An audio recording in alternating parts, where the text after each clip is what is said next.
В сегодняшнем выпуске программы «Урожай» один из любимейших экземпляров моей коллекции, исключительный в своих свойствах Mongo Lion.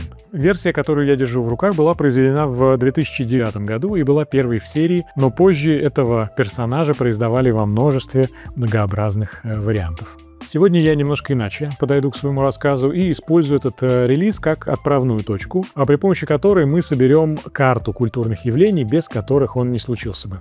Попробуйте запомнить свои ощущения от этого персонажа прямо сейчас и сравним то, что вы чувствуете в финале. Наполнится ли он для вас каким-то большим смыслом и набором идей. Автор этого релиза — художник из нью-йоркского Бронкса Лямур Суприм, настоящее имя Джоэль Орбетто. Лямур Суприм вырос на комиксах и хорроре, обложках EC Comics с их мрачными историями из склепа, журналом Фангория про практические спецэффекты и грим и культовые фильмы вроде «Американского оборотня в Лондоне» или «Суспирии».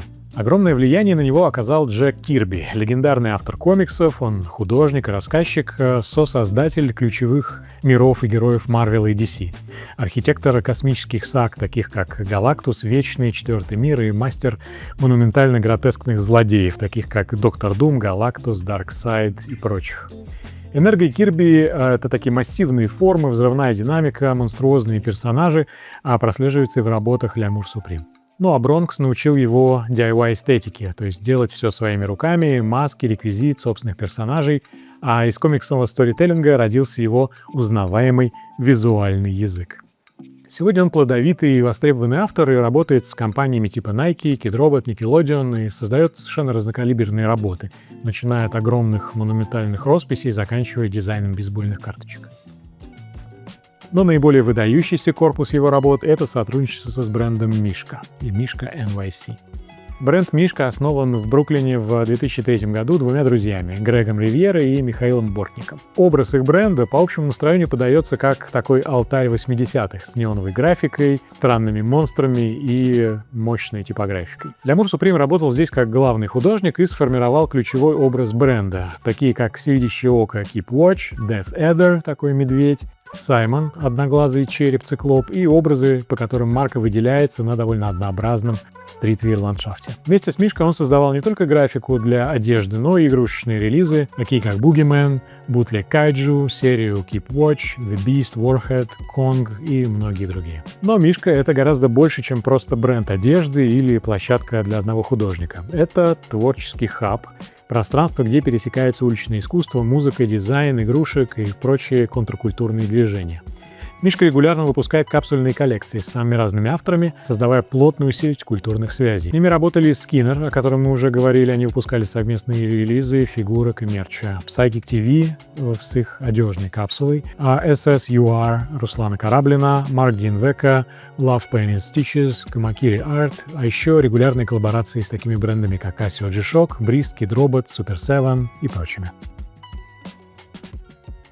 Итак, мы подошли к Super 7, компании, которая выпустила нашего сегодняшнего персонажа Mongo Lion. Компания Super 7 начиналась как журнал, который рассказывал американским коллекционерам о винтажном японском виниле, вдохновленном фильмами токусатсу.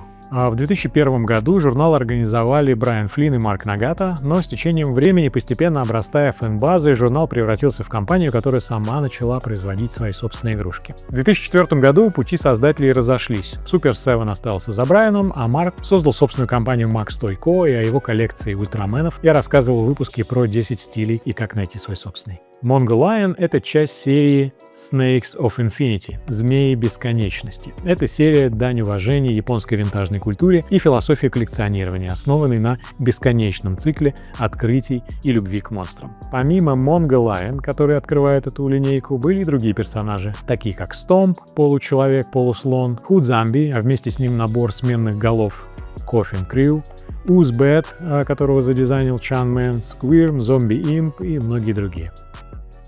Но Mongo Lion — особый случай. Это такая коллаборативная фигурка, образ от Лямур Суприм, производство Super 7, а скульптуру воплотил легендарный японский скульптор Cosmo Liquid в миру Сатоши Кондо.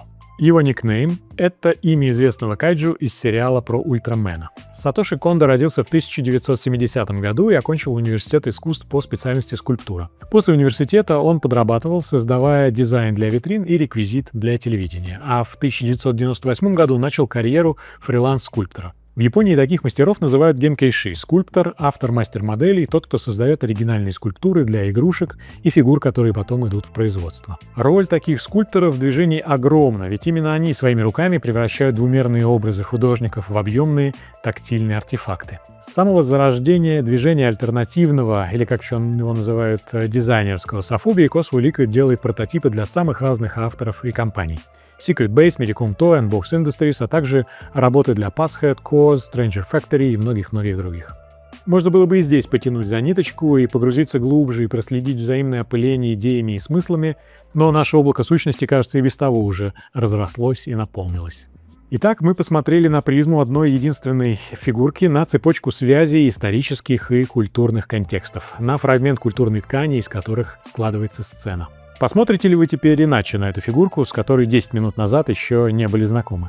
Это был 7-й выпуск программы «Урожай». Меня зовут Сергей Сафонов, и в следующих выпусках я продолжу рассказ о других фигурках из своей коллекции, а также авторах и компаниях, которые их создают.